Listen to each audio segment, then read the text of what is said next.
الرحمن الرحیم۔ یہ ریڈیو قطر ہے۔ اب آپ محمود احمد سے خبریں سنیے۔ ابتدا میں پیش خدمت ہیں اہم خبروں کی سرخیاں۔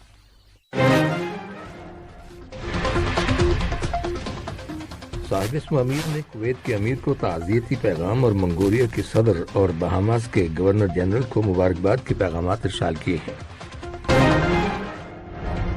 دیوان امیری میں نائب امیر سے قطر کے دورے پر آئے ہوئے امریکی کانگریس کے ممبران پر مشتمل وفد نے ملاقات کی ہے۔ قطر میں قومی سطح پر جاری کورونا ویکسینیشن مہم کے آغاز سے لے کر اب تک 3.4 ملین لوگوں کو ویکسینز لگائی جا چکی ہیں۔ اور ہیٹی میں ملک کے صدر کے قتل کے بعد عبوری وزیر اعظم نے امریکہ سے ان کے ملک میں اپنی فوج تعینات کرنے کی درخواست کی ہے۔ یہ تھی اہم خبروں کی سرخیاں، اور اب سے چند لمحوں بعد تفصیل سے خبریں نشر کی جائیں گی۔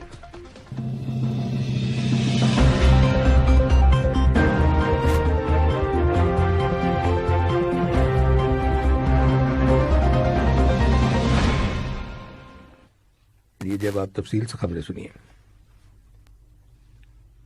صاحب اسم امیر شیخ تمیم بن حمد آل-تھانی نے کویت کے امیر شیخ نواف الاحمد الجابر الصباح کو شیخہ بشرا جار الصباح المحمد الصباح کے انتقال پر تعزیت کا برقی پیغام ارسال کیا ہے۔ نائب امیر شیخ عبداللہ بن حمد آل-تھانی اور وزیر اعظم و وزیر داخلہ شیخ خالد بن خلیفہ بن عبدالعزیز آل-تھانی نے بھی شیخہ بشرا جار الصباح المحمد الصباح کی وفات پر کویت کے امیر کے نام تعزیت کے برقی پیغامات روانہ کیے ہیں۔ صاحب اسم امیر شیخ تمیم بن حمد آل-تھانی نے منگولیا کے صدر کرسل سکھ کو ان کے ملک کے یوم آزادی کے موقع پر مبارکباد کا برقی پیغام ارسال کیا ہے۔ نائب امیر شیخ عبداللہ بن حمد آل-تھانی نے بھی منگولیا کے صدر کے نام اس موقع کی مناسبت سے مبارکباد کا برقی پیغام روانہ کیا ہے۔ دریں اثنا وزیر اعظم اور وزیر داخلہ شیخ خالد بن خلیفہ بن عبدالعزیز آل-تھانی نے اپنے منگولیا کے ہم منصب لوسانا نمسران کو ان کے ملک کے یوم آزادی کے موقع پر مبارکباد کا برقی پیغام ارسال کیا ہے۔ صاحب اسم امیر شیخ تمیم بن حمد آل-تھانی نے بہاماس کے گورنر جنرل سر کارلیس سمتھ کو ان کے ملک کے یوم آزادی کے موقع پر مبارکباد کا برقی پیغام روانہ کیا ہے۔ نائب امیر شیخ عبداللہ بن حمد آل-تھانی نے بھی سر کارنیلیس سمتھ کو بہاماس کے گورنر جنرل کے نام اس موقع کی مناسبت سے مبارکباد کا برقی پیغام ارسال کیا ہے۔ دریں اثنا وزیر اعظم اور وزیر داخلہ شیخ خالد بن خلیفہ بن عبدالعزیز آل-تھانی نے بہاماس کے وزیر اعظم ہیوبرٹ مینس کو ان کے ملک کے یوم آزادی کے موقع پر مبارکباد کا برقی پیغام روانہ کیا ہے۔ دیوان امیری میں نائب امیر شیخ عبداللہ بن حمد آل-تھانی سے قطر کے دورے پر آئے ہوئے امریکی کانگریس کے ممبران پر مشتمل وفد نے ملاقات کی ہے، جس کے دوران دونوں ملکوں کے تعلقات زیر بحث آئے اور باہمی دلچسپی کے متعدد علاقائی اور بین الاقوامی معاملات کے بارے میں تبادلہ خیال کیا گیا۔ بعد میں امریکی کانگریس کے وفد کے ممبران نے وزیر اعظم اور وزیر داخلہ شیخ خالد بن خلیفہ بن عبدالعزیز آل-تھانی کے ساتھ بھی ملاقات کی۔ اس ملاقات میں قطر اور امریکہ کے تعلقات اور انہیں مزید فروغ دینے کے وسائل کے علاوہ اس خطے کی تازہ ترین صورتحال کے بارے میں غور و خوض کیا گیا۔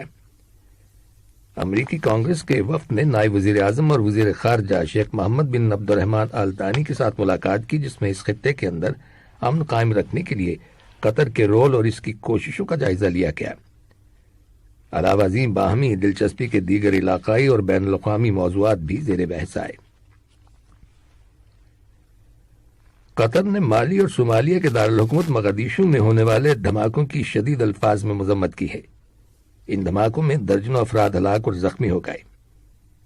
وزارت خارجہ کی جانب سے ایک بیان جاری کیا گیا ہے، جس میں اس حکومتی موقف کا اعادہ کیا گیا ہے کہ قطر دہشت گردی، تشدد اور ہر طرح کی تخریبی کارروائیوں کو مسترد کرتا ہے، خواہ ان کی وجوہات و مقاصد کچھ بھی کیوں نہ ہوں۔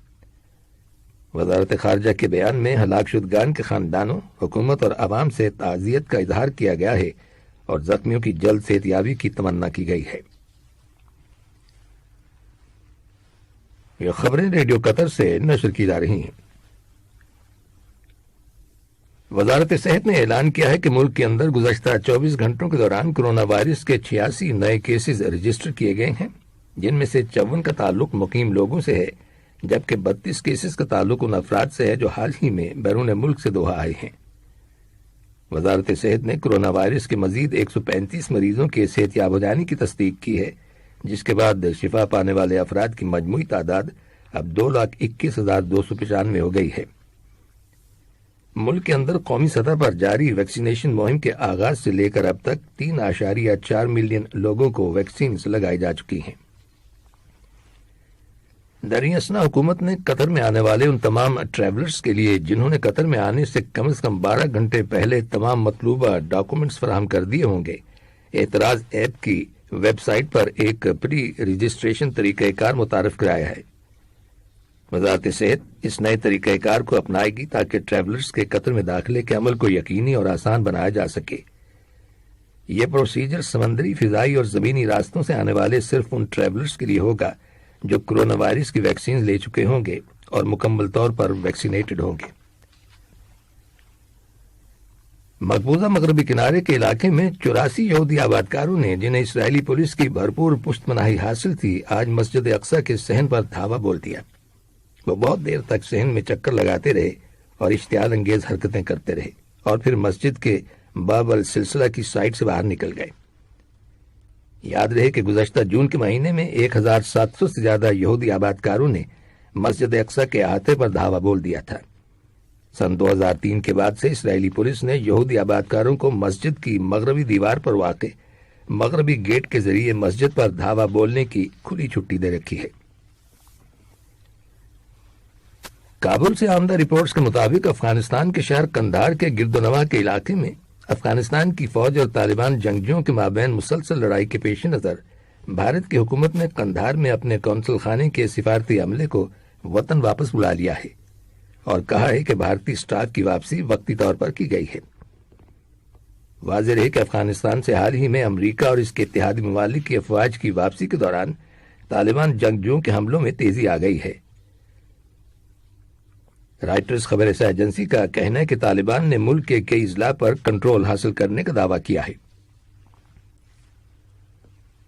بنگلہ دیش کی حکومت نے اس فیکٹری کے مالک کو مرڈر چارجز کے تحت حراست میں لے لیا ہے جہاں گزشتہ جمعرات کے روز آگ لگنے سے 52 افراد جاں بحق ہو گئے تھے۔ کہا جا رہا ہے کہ ہلاک ہونے والوں میں 11 بچے بھی شامل ہیں جو فیکٹری میں کام کر رہے تھے۔ پولیس نے 8 دیگر افراد کو بھی حراست میں لے لیا ہے جن میں فیکٹری کے مالک کے 4 بیٹے بھی شامل ہیں۔ حکومت نے چائلڈ لیبر کے جرم میں فیکٹری کے مالک کے خلاف علیحدہ سے انکوائری شروع کر دی ہے۔ ہیٹی میں صدر جوونل موئس کے قتل کے بعد ملک کے عبوری وزیر اعظم کلاڈ جوزف نے امریکہ کے وزیر خارجہ اینٹونی بلنکن سے ہیٹی میں امریکی فوج تعینات کرنے کی درخواست کی ہے۔ عبوری وزیر اعظم نے اقوام متحدہ کی سلامتی کونسل سے بھی ان کے ملک کے اندر اقوام متحدہ کی امن فوج کے دستے بھیجنے کے لیے کہا ہے۔ رائٹرز خبر رساں ایجنسی کی رپورٹ کے مطابق ہیٹی کے عبوری وزیر اعظم کا کہنا ہے کہ ان کے ملک کے اہم انفراسٹرکچر جیسے ایئرپورٹ، بندرگاہ اور تیل کی تنصیبات کو نشانہ بنائے جانے کا اندیشہ ہے۔ خبر رساں ایجنسی نے امریکی ذرائع کے حوالے سے بتایا ہے کہ واشنگٹن حکومت سر دست اپنی فوج وہاں بھیجنے کا کوئی ارادہ نہیں رکھتی، تاہم امریکی حکام صورتحال کا جائزہ لے رہے ہیں کہ ہیٹی کی کس طرح ہیلپ کی جا سکتی ہے۔ اور چین کے جنوب مغربی علاقے سیچوان میں شدید بارشوں اور سیلاب کی وجہ سے 14 دریاؤں کے اندر طغیانی آ جانے کی خبر ملی ہے، جس کے نتیجے میں بے شمار کشتیاں بہہ گئی ہیں اور پل تباہ ہو گئے ہیں۔ اس صورتحال کے پیش نظر حکومت نے 4600 افراد کو محفوظ مقامات پر منتقل کر دیا ہے۔ آخر میں اہم خبروں کی سرخیاں ایک بار پھر سن لیجیے۔ سائبس معمیر نے کویت کے امیر کو تعزیتی پیغام اور منگولیا کے صدر اور بہاماس کے گورنر جنرل کو مبارکباد کے پیغامات ارسال کیے ہیں۔ دیوان امیری میں نائب امیر سے قطر کے دورے پر آئے ہوئے امریکی کانگریس کے ممبران پر مشتمل وفد نے ملاقات کی ہے۔ قطر میں قومی سطح پر جاری کرونا ویکسینیشن مہم کے آغاز سے لے کر اب تک 3.4 ملین لوگوں کو ویکسینز لگائی جا چکی ہیں۔ اور ہیٹی میں ملک کے صدر کے قتل کے بعد عبوری وزیر اعظم نے امریکہ سے ان کے ملک میں اپنی فوج تعینات کرنے کی درخواست کی ہے۔ ریڈیو قطر سے خبروں کا آج کا دوسرا بلیٹن ختم ہوا۔ السلام علیکم دوستو، میں ہوں شیخ نور۔ آپ دیکھ رہے تھے قطر نیوز ٹوڈے۔ مجھے امید ہے کہ یہ ویڈیو آپ کو انفارمیٹک لگی ہوگی۔ اسی طرح کے ویڈیو پاتے رہنے کے لیے نور ٹائم 24/7 یوٹیوب چینل کو سبسکرائب کیجیے اور اس ویڈیو کو لائک، کمنٹ اور شیئر ضرور کیجیے۔ اگر آپ فیس بک پر دیکھ رہے ہیں تو شیخ نور پیج کو لائک کیجیے اور فالو کیجیے تاکہ میں جیسے ویڈیو اپلوڈ کروں آپ تک پہنچ جائے۔ شکریہ۔